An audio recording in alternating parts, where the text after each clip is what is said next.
সত্যিটা মেনে নিয়েছে, কিন্তু কান্না করছে তাকে ভুল বোঝার জন্য। আমি তোকে মিথ্যা বলি নাই, তুমি এর আগের বারও পাগলের মতো সেই হুডি পরা লোকটার পিছনে পড়েছিলে। এখন আবারও একই ঘটনা। সারাদিন খুব ব্যস্ত থাকো, রাজনীতির কতটা উত্তাপ। এত কিছু দেখে আবারও একই ঘটনা বলে কি তোমাকে এর সাথে দেখবো বলো? তোমার এত কষ্ট আমার বুকে জ্বালা পোড়া করে জাঙ্কুক ভাইয়া। জাঙ্কুক নিজের প্রিয়তমার কিছুটা পরিবর্তন লক্ষ্য করলো। মুখে হাসি ফুটে উঠলো, এ যেন জয়ের হাসি। সে কি তার প্রিয়তমার মন জয় করতে পেরেছে? হ্যাঁ অবশ্যই। হাত দিয়ে তের চোখের পানি মুছে দিয়ে বলল, লক্ষ্মীটি কান্না করিস না। আচ্ছা ঠিক আছে, আমি সরি। আজ তোকে একটা কথা বলি শোন, আমি তোকে ভালোবাসি, এতটাই ভালোবাসি যা তুই কল্পনা করতে পারবি না চড়ুই। আমি তখন থেকে ভালোবাসি যখন তুই নামক চড়ুই আমার ভাগ্যে থাকার সম্ভাবনাই ছিল না। এই দুনিয়াতে সবকিছু ছেড়ে দিতে আমি রাজি, কিন্তু বিনিময়ে আমার শুধু তুই চাই, বুঝলি চড়ুই?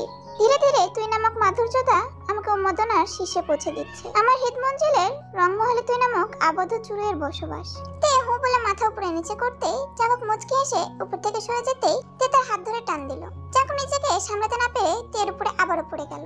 তে জাঙ্কুককে বুকের সাথে শক্ত করে জড়িয়ে ধরে বলে, আমি আপনাকে ভালোবাসি কিনা জানি না, তবে আমি আপনাকে কখনোই হারাতে চাই না।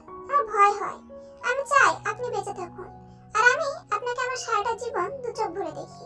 জাঙ্কুক তের কানে একটা চুমু খেয়ে ফিসফিস করে বলল, চুড়ুই বউ, এভাবে আমাকে জড়িয়ে নিস না। আমার প্রতিটা লগ্নে তোর মাঝে মিশতে ইচ্ছা করে। আমি নিজেকে অনেক কষ্টে সামলে রেখেছি, তুই তো নিজেই সাক্ষী। তুই না চাইতেও আমি তোকে ছুঁয়ে দেখি হাজারো বাহানায়। আমি জানি তুই নিজের অজান্তেই তোকে আমার কাছে বিলিয়ে দিতে চাইছিস, কিন্তু আমি কিছুটা আবদ্ধ। কথাটা শুনতেই তে জাঙ্কুককে ছেড়ে দিল। শোনো মেয়ে, আমি পুরুষ, নিজের ইচ্ছায় যেহেতু ধরা দিয়েছই, তাহলে ছুঁয়ে দেখার অপারগতা কেন জানাবো? ছুঁয়ে তো দেখতেই হবে। আমার উন্মাদনা শান্ত করার একমাত্র ওয়ে তুমি। তোর আমার বিয়ে হয়েছে 4 বছর আগে, কিন্তু ছুঁয়ে দেখার পবিত্র বন্ধনে আমরা আবদ্ধ হই নাই। কারণ কি জানিস? আমাদের বিয়েটা হাতে গোনা কয়েকজন মানুষ জানে, বাইরের মানুষ, আত্মীয় স্বজন কেউই জানে না। এবার সময় এসেছে পৃথিবীকে জানান দেওয়ার। খুব শীঘ্রই আসছি আমি, দিলওয়ালে দুলহানিয়া ঘটা করে লে যাएंगे। জাঙ্কুক উঠে বারান্দায় চলে গেল। তে এখনো স্থির হয়ে শুয়ে আছে। আসতে একটুও লজ্জা পায়নি। কেন? তের মন এবং মস্তিষ্ক দুজনে সায় দিচ্ছে নিজেকে জাঙ্কুকের রংমহলে আবদ্ধ করার জন্য। তবে কি তেও কি চায় জাঙ্কুক ভাইয়া তার হোক? জাঙ্কুক মৃদু কণ্ঠে বলল, ইডিয়েট, তোর গোবর মাথায় এগুলো ঢুকবে না। মনে মনে হলো এবার ভাইয়া বলাটা ছাড়, জামাইকে কোন গাদি ভাইয়া বলে। এতক্ষণ লজ্জা পাইনি ঠিকই, তবে এবার তে সত্যি লজ্জা পেয়েছে। রাতে কখন ঘুমিয়ে পড়েছিল খেয়াল নেই তের। সকালে নিজেকে আবদ্ধ পেল। জাঙ্কুক কোলবালিশ ভেবে তেকে জড়িয়ে ধরে আছে। তে জাঙ্কুকের হাতটা নিজের উপর থেকে সরাতেই তের নজর পড়লো জাঙ্কুকের উন্মুক্ত বুকের মধ্যে। বলা বাহুল্য তার বুক যে কোনো মেয়েকেই আকর্ষণ করতে সক্ষম। তেও লোভনীয় দৃষ্টিতে তাকিয়ে আছে। তে জানে না নিজের ভিতরে কি হলো, তবে নিজের অজান্তেই নাকটা তার বুকে রাখলো। সুন্দর মন মাতানো পুরুষালী ঘ্রাণ। মন ভরে ঘ্রাণ নিয়ে টুক করে একটা চুমু খেয়ে নিল। এর মধ্যে জাঙ্কুক নড়ে চড়ে উঠলো। তের কোলে যা ধক করে উঠলো। জাঙ্কুক না বুঝে ফেলে। তে চোখ বন্ধ করে ফেলে। সেকেন্ড 10 পর মিটমিট করে চোখ খুললো। না, জাঙ্কুক জেগে ওঠে নাই। আজ তের চোখে জাঙ্কুকে দুনিয়ার সবচেয়ে সুন্দর মানুষ লাগছে। তে জাঙ্কুকের কপালে একটা পরশ এঁকে দিল। ঠিক তখনই জাঙ্কুক ঘুম ঘুম কণ্ঠে বলল, হয়েছে তোর? বুকে দিলি, কপালে দিলি, এবার ঠোঁটে একটা দে। তীরের পরশ পেতে দারুণ মজা। ইস, 4টি বছর শুধুই দূরে ছিলাম, এই কাছে আসার প্ল্যান আরো আগে করা উচিত ছিল। লজ্জায় কান থেকে ধোয়া বেরোচ্ছে তের। তে জাঙ্কুকের বুকে কিল ঘুষি মেরে বলল, নির্লজ্জ, ঠোঁট কাটা বেহায়া বেটা কোথাকার। এতক্ষণ জেগে থেকে আমার নিমিষের নিয়ে মজা নিচ্ছিলেন? লুচ্চু বেটা, কি এমন এমপি হলেন আপনি? কথাগুলো বলেই তে দ্রুত তার কাছ থেকে পালাবে তার আগেই বাহুবন্ধনে আবদ্ধ করে বলল, আমি শুধু আমার চুড়ই বউয়ের কাছে নির্লজ্জ ঠোঁট কাটা এমপি জিয়ন জাঙ্কুক। টুক করে তের কপালে চুমু খেয়ে থেকে ছেড়ে দিল। তে দ্রুত ওয়াশরুমের দিকে পালালো। ফ্রেশ হয়ে নিচে নামে দুজন। এ বাড়িতে রান্না করার জন্য কোনো লোক নেই, তাছাড়া এত দূরে এখন খাবার অর্ডার করেও লাভ নেই। তে জাঙ্কুকের দিকে তাকিয়ে ঠোঁট উল্টে বলল, খাবো কি, ক্ষুধা পেয়েছে আমার। খালি পেটে তো আর আমাকে খেতে পারবি না। আমার এনার্জি থাকলেও তোর এনার্জি নেই। তুইও খাবার বানাতে পারিস না, আমিও পারি না। রান্নাঘরে আহামরি কিছু নেই যে বানানোর চেষ্টা করব। তাই রেডি হয়ে আয়, আমরা বের হবো। এর গেছে আরো একটি মাস। এই মাসটিতে তে পড়াশোনা নিয়ে ব্যস্ত ছিল। ভাগ্যবশত তের সাথ ছিল, ঢাকা বিশ্ববিদ্যালয়ে চান্স পেয়ে গেছে। সকাল থেকে সারা বাড়ি সরগোল পড়ে আছে, রোজকে দেখতে আসবে। তেও খুব ব্যস্ত। অবশেষে রোজ আর সেজনের বিয়ে ঠিকঠাক হয়ে গেল। আগামী সপ্তাহে বিয়ে তাদের। দেখতে দেখতে কেটে গেছে একটা সপ্তাহ। জীবন বাড়ি খুব সুন্দর করে সাজানো হচ্ছে। মানুষের কোলাহলে তে বিরক্ত হয়ে বাগানের দিকে বসে আছে। এর মধ্যে জাঙ্কুক তের পাশে বসলো। খুব বিরক্ত হচ্ছিস তাই না চুড়ুই? জাঙ্কুক স্মিত হেসে উঠলো। কয়েকটা দিনই তো, রোজের বিয়ে হয়ে গেলে আবারও নীরবতা। আমরা যখন বিয়ে হবে এরকম ধুমধাম চাস না? না, খুব ছোট করে একটা ফ্যামিলি অনুষ্ঠান রাখবা, তাতেই হয়ে যাবে। বিয়ে করবো আমরা, অফিসিয়ালি থাকবো একসাথে।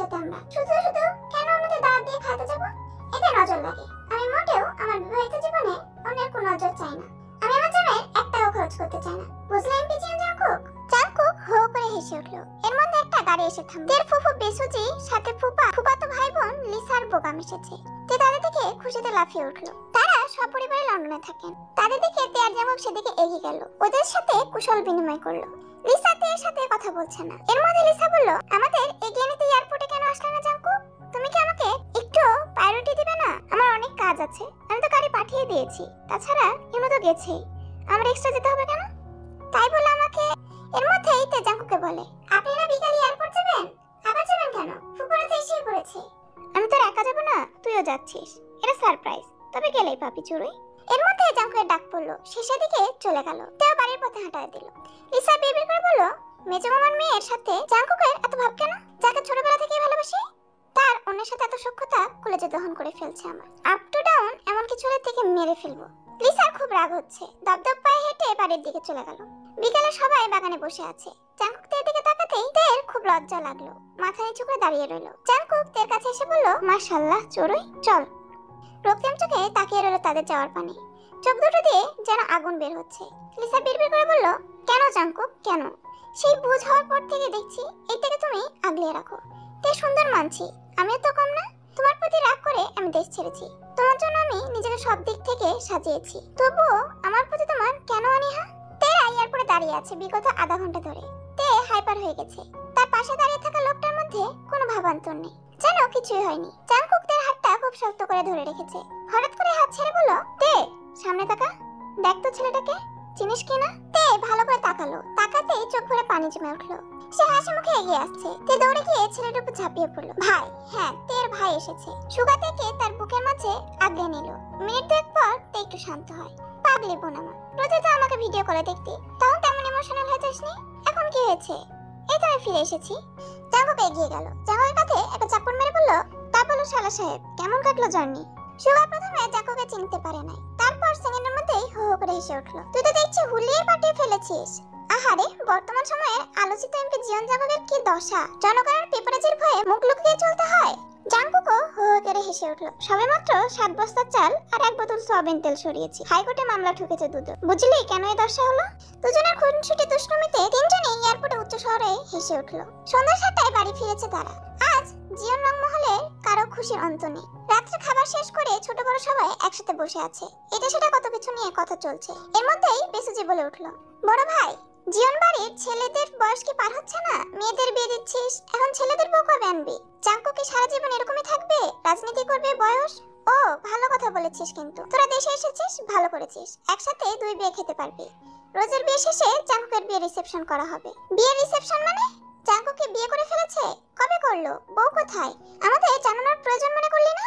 আরেম একটা বড় নিঃশ্বাস ছেড়ে বলল, থাম, আমরাও জানতাম না, কিন্তু বিয়েটা এমন সময় হয়েছে তখন এটা জানানোর মতো ছিল না। বিয়েটা 4 বছর আগে হয়েছে বলে সে 4 বছর আগে সবকিছু খুলে বলল। নিজের বিয়ের ঘটনা শুনে তের খুব লজ্জা লাগছে, তাই উঠে চলে গেল।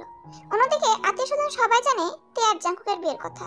লিসা জাঙ্কুক আর তের বিয়ের কথা শুনলো, নিজের দু চোখের পানি ধরে রাখে। লিসার মন বাগানে আজ ঝড়ের হানা দিয়েছে, কারণ সে ছোট থেকেই এমন একজনকে চেয়েছে যে কোনোদিনও তার ছিল না। সে জাঙ্কুককে তেমন করে চায় নাই কখনো, মনের কথা প্রকাশও করেনি। রাগে হয়তো তেকে বলেছিল খুন করে ফেলবে, কিন্তু প্রকৃতি তার নিয়মের উল্টো খেলা খেললো।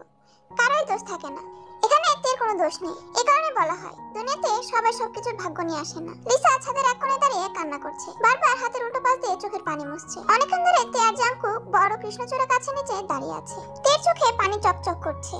আজ ওর জন্মবার্ষিকী, সবাই ভুলে গেছে মানুষ মৃত্যুর সাথে সাথে তাদের অস্তিত্বও কি মুছে যায়। জাঙ্কুক ভাইয়া, আপনার এই দিনটার কথা মনে আছে? থাকবে না কেন? তুই তো সেই দিনটির জন্য আমাকে খুনি বলেছিলি, ভুলে কি করে? তে জাঙ্কুকের দিকে তাকায়, তার চোখেও জল। সেদিনের ব্যর্থতা আজও তাকে কাঁদায়। তার চোখে মুখে বারবার জানান দিচ্ছে সে আজও অপরাধের বুকে।